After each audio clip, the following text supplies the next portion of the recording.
Praise the Lord. ദൈവത്തിന്റെ അതിപരിശുദ്ധമായ നാമം ഈ പ്രഭാതത്തിലും വാഴ്ത്തപ്പെടുമാറാകട്ടെ.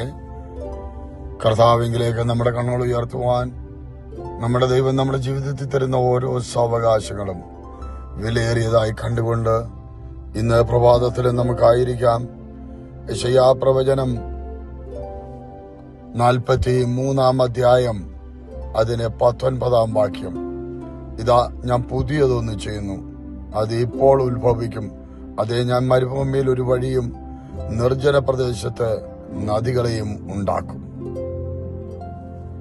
കർത്താവിന്റെ വചനത്തിന്റെ വാഗ്ദത്ത വചനങ്ങളിൽ അല്ലെങ്കിൽ നമ്മളോട് സംസാരിക്കുന്ന ദൈവത്തിന്റെ വചനങ്ങളിൽ ഒന്നാണ്, ഇതാ ഞാൻ പുതിയതൊന്ന് ചെയ്യുന്നു.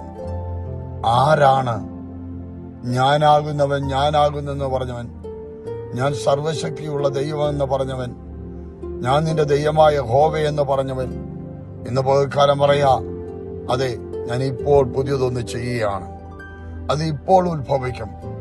ദൈവത്തിന്റെ വായിൽ നിന്ന് പുറപ്പെടുന്ന ദൈവത്തിന്റെ വചനത്തിന് ബന്ധനമില്ല. ദൈവശബ്ദം ദൈവത്തിന്റെ വായിൽ നിന്ന് പുറപ്പെട്ടു കഴിഞ്ഞാൽ അത് നമ്മുടെ ജീവിതത്തിൽ നിറവേറുക തന്നെ ചെയ്യും. അത് ഇപ്പോൾ ഉത്ഭവിക്കും. അതിനെ ഒന്ന് പറഞ്ഞ് നമുക്ക് ഈ ദിവസങ്ങളിൽ ഒന്ന് ബലപ്പെടാം. അതെ, കർത്താവ് വീണ്ടും പറയാണ്, അതെ, എന്താണ്? മരുഭൂമിയിൽ ഒരു വഴിയും നിർജ്ജന പ്രദേശത്തെ നദികളെ ഉണ്ടാക്കും. ഇല്ലാത്തതിനെ ഉളവാക്കുന്ന ഒരു ദൈവം. ജീവിതത്തിന്റെ മരുഭൂമിയുടെ അനുഭവങ്ങള്, തകർച്ചയുടെ അനുഭവങ്ങള്, ഒരു തളർപ്പില്ലാത്ത അവസ്ഥകള്, കഷ്ടതകൾ മാത്രം പറയപ്പെടേണ്ട ഒരു അവസ്ഥയാണെങ്കിൽ അവിടെ ഒരു വഴി ഒരുക്കുന്ന നമ്മുടെ ദൈവം.